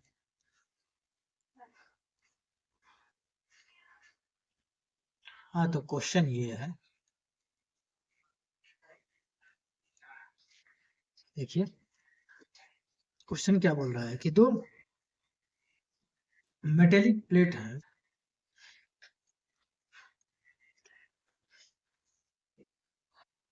दोनों आपस में पैरेलल है और इसमें क्रॉस चार्ज है, पहले में क्यू चार्ज है, दूसरे में टू क्यू चार्ज है, ठीक है। आइए, जो प्लेट है इसका सरफेस है, पहला सरफेस, दूसरा सरफेस, इसका ये पहला थर्ड नाम दिया है और दूसरा सरफेस को फोर्थ नाम दिया है, ठीक है। तो क्या होगा कि हमने क्या करा था कि जब भी एक ऑब्जेक्ट दूसरे ऑब्जेक्ट के संपर्क में आएगा तो क्या होगा, होगा ये इंडक्शन होगा। तो सबसे पहले हम क्या करेंगे कि इसके बॉडी में क्या करेंगे कि जो चार्ज का डिस्ट्रीब्यूशन है हर फेस पे इक्वल कर लेते हैं। यहाँ हो जाएगा Q/2, हो जाएगा Q/2, इधर हो जाएगा Q, इधर हो जाएगा Q, ठीक है। अब पास में लाते हैं और देखते हैं इंडक्शन कैसे होता है। ये जो देखो, जिस फेस को जौन सा फेस दिखाई देता है उसके वजह से इंडक्शन होगा, यानी कि फेस नंबर 3 को दिखाई दे रहा है फेस नंबर 2, तो ये आपस में इंडक्शन करेंगे। लेकिन फेस नंबर 1 इन सब चीजों से अलग रहेगा, क्योंकि फेस नंबर जो 1 है वो 3 के डायरेक्ट फेसिंग नहीं कर रहा है, वो दूसरी तरफ फेसिंग कर रहा है। तो जो डायरेक्ट फेसिंग करेगा उसी के साथ डायरेक्ट इंडक्शन होने वाला है, अन्यथा नहीं होगा। तो ये जो Q है ना, इस पर क्या डालेगा, ये प्लस Q है तो यहाँ माइनस Q हो जाएगा। उसके बाद से क्या हो जाएगा ना कि ये Q/2 है ना, तो इस पर जो इंडक्शन लगा हो जाएगा माइनस Q/2। यदि यहाँ माइनस होगा तो इधर प्लस में हो जाएगा, प्लस Q/2। टू, माइनस में तो इधर प्लस में हो जाएगा, ठीक है ना।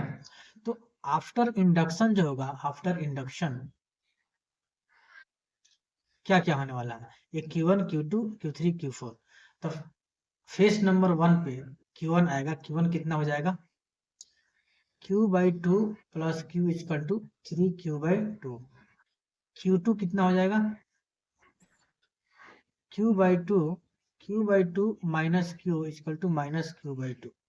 और दूसरी बात देखो यहाँ पर Q3 कितना हो गया, Q minus Q/2 equal to Q/2। और Q4 कितना होगा, Q plus Q/2 equal to 3Q, ऐसे हो गया, ठीक है ना। इसको थोड़ा सा और बढ़िया से समझते हैं नेक्स्ट क्वेश्चन लेके। तो इसमें क्वेश्चन बोल रहा है कि मल्टी प्लेट सिस्टम है और हर एक प्लेट पे चार्ज गिवन है 8 coulomb minus 3 coulomb minus 5 coulomb plus 4 coulomb. तो बताइए कि हर एक सरफेस पे कितना चार्ज होगा। तो इसको सॉल्व करने का एक तरीका है, सारे चार्जेज को ऐड करो, ऐड करोगे तो कितना आएगा, 8 minus 3 minus 5 plus 4 coulomb equal to 4 coulomb हो गया, 4 कूलम हो गया। अब 4 को आधा करो, हाफ करो, तो 4 कूलम बाई 2 इक्वल हो जाएगा 2 कूलम। अब इस 2 कूलम को यहाँ लिखो, 2 कूलम, यहाँ 2 कूलम, मतलब कि जो 2 कूलम आएगा ना, जो हाफ करेंगे, ऐड करने के बाद सारे चार्जेस को ऐड करने के बाद हाफ करेंगे, हाफ करने के बाद लास्ट वाले फर्स्ट वाले में दोनों को पुट कर देंगे बारी बारी फेस पर, पुट कर दिया। उसके बाद से क्या करेंगे ना, कि ये 2 कूलम है ना चार्ज, इधर 2 कूलम, तो इसमें क्या जोड़ेंगे कि 8 कूलम आ जाएगा, तो इसमें जोड़ेंगे 6 कूलम जोड़ेंगे, ठीक है ना। अब यहाँ जो 6 कूलम है ना, तो इस वाले प्लेट पर ये माइनस 6 कूलम इंडक्शन करेगा। तो ये माइनस 6 में क्या जोड़े कि प्लस माइनस 3 कूलम आ जाए, तो यहाँ जोड़ेंगे क्या, प्लस 3 कूलम, ठीक है। इस प्लस 3 में आएगा, यहाँ पर माइनस 3 आ गया, माइनस 3 में क्या जोड़ेंगे, माइनस 2 जोड़ेंगे भैया, माइनस 2 प्लस 2, ठीक है ना। तो ये ऐसे आ जाएगा, सारे प्लेट पर क्या आ गया कि दोनों फेस पर कितना कितना चार्ज का डिस्ट्रीब्यूशन होगा, कितना कितना चार्ज इंड्यूस्ड होगा, उसका हमने ऐसे कर लेंगे। क्वेश्चन नंबर 3 कर लेते हैं। ऐसे जैसे मान लो कि यहाँ पर ये क्यू है, यहाँ पर ये 3Q क्यू है, तो क्या हो जाएगा, ये दोनों को चार्ज को ऐड करेंगे, ऐड करने के बाद हम क्या करेंगे, क्यू 3Q, 3 प्लस 4Q हो गया, तो यहाँ 2Q हो गया, यहाँ 2Q हो गया। अब 2Q में क्या जोड़ेंगे, माइनस क्यू, कि Q बन जाए तो माइनस क्यू को जोड़ेंगे तो हो जाएगा, यहाँ माइनस क्यू है तो यहाँ प्लस क्यू हो गया, तो plus Q plus 3Q 3Q हो गया, प्लस 2Q 3Q हो गया। तो ऐसे डिस्ट्रीब्यूशन होगा इसमें, ठीक है। तो आगे क्वेश्चन करते हैं, ठीक, इसको सॉल्व करते हैं। इसको सॉल्व करेंगे तो क्या होगा, अब देखो यहाँ पहले वाले प्लेट पे 3 कूलम है, दूसरे वाले प्लेट पे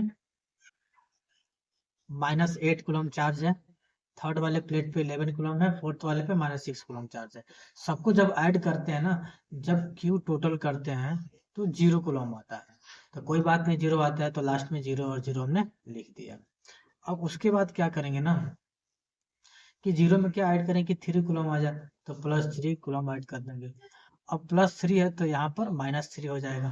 अब माइनस 3 में क्या ऐड करें कि माइनस 8 हो जाए, माइनस 5, यहाँ माइनस 5 है तो यहाँ प्लस 5, प्लस 5 में क्या जोड़ना कि 11 हो जाए, तो 6 कूलम हो गया, यहाँ 6 तो यहाँ माइनस 6, देखो यहाँ माइनस 6 प्लस 0, ठीक है ना। तो ऐसे इसको हम सॉल्व करेंगे, ठीक है।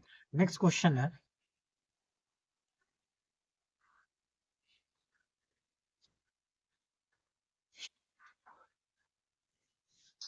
क्वेश्चन ये बोल रहा है, एक मिनट, बार बार डिस्टरबेंस हो जा रहा है। क्वेश्चन ये बोल रहा है कि मेटेलिक एक शेल है, ऐसे मेटेलिक शेल, इस पे चार्ज क्यू है, ठीक है ना, और इसका रेडियस आर है, और इसके सेंटर पे एक चार्ज रखा हुआ है वो है क्यू। फिर इसके इनर सरफेस का यहाँ का चार्ज डेंसिटी और आउटर का चार्ज डेंसिटी फाइंड आउट करना है, ठीक है ना। तो इसको जब सॉल्व करेंगे ना, तो इसको ऐसे करेंगे, जैसे कि मान लो हो गया आपका, ये हो गया स्फीयर, इस पे हो गया आपका चार्ज क्यू, इस पे होगा प्लस क्यू चार्ज, जो दिया हुआ है। अब देखो इस क्यू चार्ज की वजह से इनर सरफेस पे माइनस क्यू इंड्यूस हो। सबसे बढ़िया बात होता है ये हॉलो है, सेल है। अब इस चार्ज को यहाँ पर हवा में लटकाया कैसे? अरे जब एक्सपेरिमेंट होता है ना तो क्या करते हैं ना, इसमें ड्रिल करते हैं, साइंटिस्ट ड्रिल करते हैं और इसको चार्ज को लटकाते हैं, इसमें चार्ज को यहाँ पे लटका देते हैं, ठीक है ना, बात के ड्रिल करके तब एक्सपेरिमेंट करते हैं, फिर जो भी रिजल्ट आता है फाइंड दोबारा करते हैं, सॉल्व करते हैं। तो यहाँ पर क्यू है, इसकी वजह से यहाँ माइनस क्यू इंड्यूस्ड हुआ और यहाँ माइनस क्यू है तो यहाँ पर प्लस क्यू इंड्यूस्ड हुआ, ठीक है ना। तो जब हम पता करते हैं ना, इनर चार्ज होगा माइनस क्यू, आउटर चार्ज होगा क्यू, कौन सा चार्ज है इसमें, हाँ ठीक है। तो सिग्मा वन क्या हो जाता है, चार्ज माइनस क्यू अपन, इसका रेडियस कितना है आर है, तो 4 पाई r² हो गया, ठीक है ना। और सिग्मा टू इसमें क्या हो जाएगा, Q plus Q small Q upon 4 पाई r², सिग्मा टू ये हो जाएगा अलग अलग। अब इसमें क्या हो जाता है ना, जो इलेक्ट्रिक फील्ड इसके वजह से जनरेट होगा या जिसकी वजह से जो पोटेंशियल यहाँ पर जनरेट होगा वो कैंसिल आउट हो जाएगा दोनों सिग्मा की वजह से। कि अब ऐसा इसलिए होगा ना, देखो इसमें आर हो गया सेम, आर जब सेम होगा तो पोटेंशियल क्या होता है, के क्यू अपॉन आर होता है, आर तो इसमें सेम हो जाएगा, आर के वजह से क्या हो जाएगा, यहाँ पर दोनों कैंसिल आउट हो सकते हैं, हो जाएंगे इसमें, ठीक है ना। सेम रेडियस की वजह से जो पोटेंशियल हो कैंसिल आउट हो सकता है, लेकिन यदि रेडियस डिफरेंट हो तो क्या होगा सर, उसमें जैसे मान लो कि जब रेडियस डिफरेंट है ना, जैसे कि ये हो गया हमारा बड़ा वाला, ये हो गया छोटा वाला, सेल की बात की जाए यहाँ पे, ठीक है,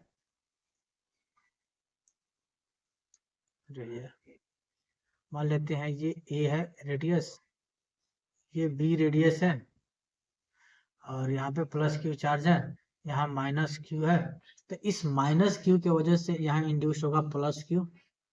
अब यहाँ पर देखो, यहाँ कुछ बच्चे क्या करते हैं ना कि ये तो इनर सरफेस हो गया, इसको आउटर सरफेस मान लेते हैं, ये आउटर सरफेस नहीं है, ये आउटर सरफेस है, क्योंकि ये तो इसमें तो मटेरियल भरा हुआ है, ये फर्स्ट सरफेस ये सेकेंड सरफेस है, वो कंडक्टर में जब पढ़ा रहे थे चार्ट बना के तो उसमें बताया भी था, इनर सरफेस आउटर सरफेस। तो इस इनर सरफेस में प्लस क्यू जनरेट हुआ, इसकी वजह से माइनस क्यू यहाँ जनरेट होगा, ठीक है। तो यहाँ पर सिग्मा वन कर लेते हैं, यहाँ सिग्मा टू कर लेते हैं। अब सिग्मा वन यहाँ पता करेंगे तो चार्ज क्या हो जाएगा, माइनस क्यू अपॉन 4 पाई a²। अब सिग्मा टू करेंगे तो हो जाएगा Q minus small Q upon 4 पाई b²। यहाँ पर बड़े वाले रेडियस का, बड़े वाले सर्कल का रेडियस भी है, छोटे वाले का ए कर लिया, तब यहाँ पर सिग्मा डिफरेंट है, ठीक है, क्योंकि रेडियस डिफरेंट है, रेडियस क्या है, डिफरेंट है। तो इसमें क्या हो जाएगा कि पोटेंशियल जीरो नहीं हो सकता, पोटेंशियल बच भी सकता है, ठीक है। तो इसमें ये बात है। एक बहुत बढ़िया चीज फाइंडिंग बताता हूँ, जैसे मान लेते हैं कंसेंट्रिक सर्कल है, तो कंसेंट्रिक सर्कल हम बना लेते हैं।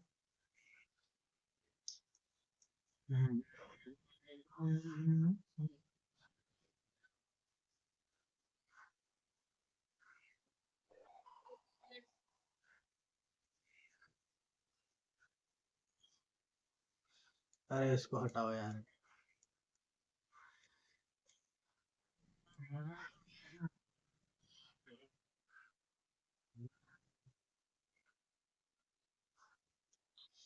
कंसेंट्रिक सर्कल,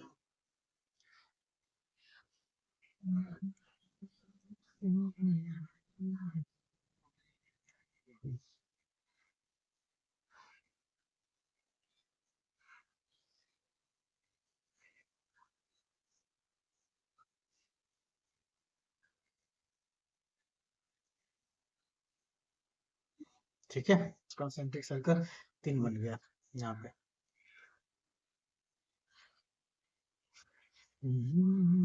चलो मान लेते हैं इसका रेडियस है आर अरे चेंज करो भैया, 2r 3r रेडियस, रेडियस तो बदलेगा ही, ठीक है। इस पे चार्ज है Q1, आउटर सरफेस पे Q1, इस दूसरे वाले आउटर सरफेस पे Q2, तीसरे वाले पे Q3 चार्ज है। क्वेश्चन ये, तो हर एक सरफेस पे कैसे कैसे डिस्ट्रीब्यूट होगा चार्ज, मैं उसको सिखाना चाहता हूँ, ठीक है ना, ताकि बाद में कोई कंफ्यूजन ना हो, ठीक है। अब यहाँ Q1 चार्ज है, तो इस Q1 की वजह से ये आउटर फेस पे है। अब आउटर फेस से कौन कौन सा फेस है जो डायरेक्ट कांटेक्ट फेसिंग कर रहा है, तो ये इनर वाला, तो यहाँ हो जाएगा Q1 है ना, तो यहाँ हो जाएगा -Q, -Q1, -Q1 हो जाएगा, ठीक है ना, -Q1 हो जाएगा। अब क्या हो जाएगा, जब इधर -Q1 हो गया तो इधर क्या हो जाएगा, +Q1 हो जाएगा, +Q1 हुआ कि नहीं हुआ। अब देखो, अब हुआ कि यहाँ पर इस सरफेस पे हो जाएगा Q1, Q2 हो गया। अब ये Q1 Q2 से डायरेक्ट फेसिंग में थर्ड वाला के इनर है, तो ये हो जाएगा हमारा इधर फेसिंग में हो जाएगा -Q1 और +-Q2, ये दोनों हो जाएगा। अब ये पीछे है तो ये हो जाएगा, देखो इसका हो जाएगा Q1 +Q2, आइए, और ये रहेगा ही, यानी कि ये फर्स्ट सरफेस, ये second surface, third surface, fourth surface, fifth surface.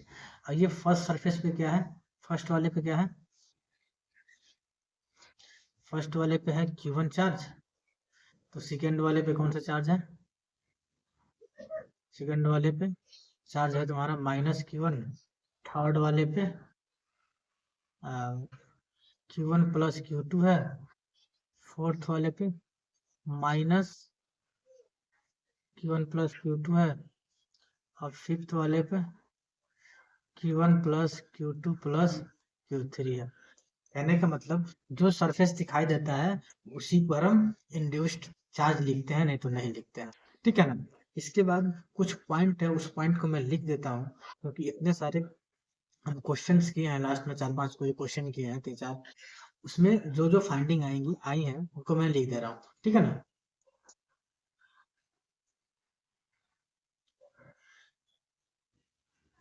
हाँ, तो इसमें पॉइंट ये है, पहला पॉइंट ये है कि इंडक्शन सिर्फ फेसिंग लेयर में होता है। मैंने बोला था कि मान लो कि ये प्लेट है, इस प्लेट में दो फेस आमने सामने है, एक ये वाला और एक ये वाला, तो ये दोनों जो होंगे ना, ये इंडक्शन में पार्टिसिपेट करेंगे। इसके जो बाहर वाले फेस है ना, ये इस दोनों में हस्तक्षेप नहीं करने वाले। तो पहला पॉइंट यही बोल रहा है। दूसरा पॉइंट है कि जो इंडक्शन होता है किसी भी बॉडी में चार्ज के डिस्ट्रीब्यूशन में इफेक्ट डाल सकता है। ये नहीं कि चार्ज है 5 कूलम, चार्ज उसमें है 5 कूलम का 6 कूलम हो गया, चार्ज का मैग्नीट्यूड ही चेंज हो गया, ऐसा बिल्कुल नहीं होता है। अब थर्ड वाला जो बोल रहा है, थर्ड वाले में क्या है, इंडक्शन जो होता है ऑब्जेक्ट में होता है, किसी पॉइंट चार्ज में नहीं होता है। देखो बात है ना कि जब पॉइंट चार्ज होता है ना, इसमें जो वॉल्यूम होता है, पॉइंट चार्ज का वॉल्यूम इसका 0 होता है, और ऑब्जेक्ट होता है इसका वॉल्यूम होता है, इसका वॉल्यूम नॉन जीरो होता है, ठीक है ना। तो जो एक होता है टारगेट बॉडी, एक होता है सोर्स बॉडी। टारगेट बॉडी होता है, एक सोर्स बॉडी होता है, सोर्स ऑब्जेक्ट होता है। तो जो टारगेट ऑब्जेक्ट होता है ना, वो उसमें वॉल्यूम होना चाहिए, उसमें वॉल्यूम होना चाहिए।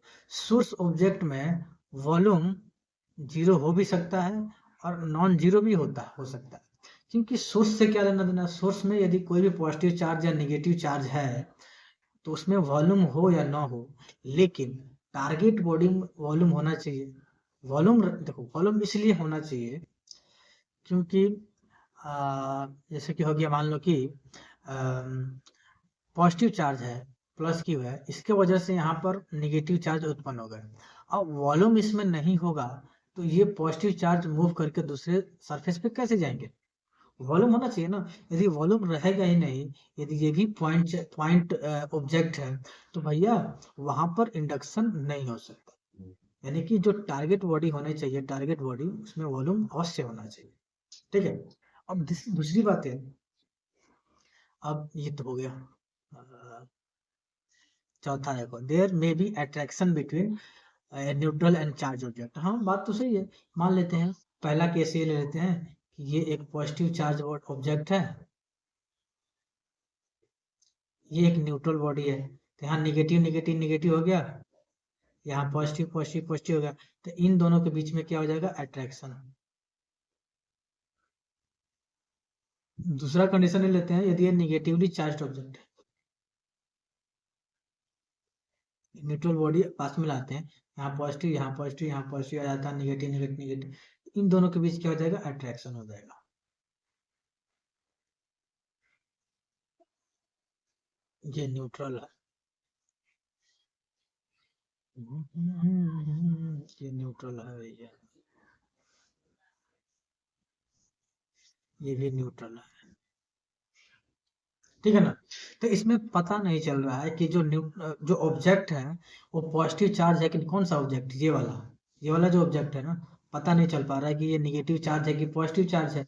और ये पॉजिटिव चार्ज है तभी अट्रैक्शन हो रहा है न्यूट्रल ऑब्जेक्ट से, निगेटिवली चार्ज है तभी अट्रैक्शन हो रहा है। ठीक है ना।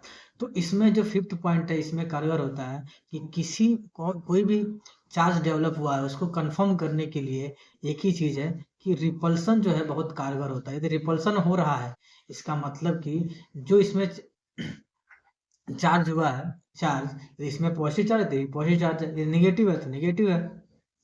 ठीक है ना। रिपल्सन ही कंफर्म करता है इलेक्ट्रिफिकेशन को, इसके फोर्थ पॉइंट को प्रूव करता है ये फिफ्थ पॉइंट। ठीक है ना। तो अभी इसमें इतना ही रखते हैं।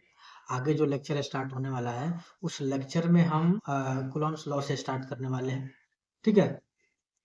गुड बाय, टेक केयर बच्चों।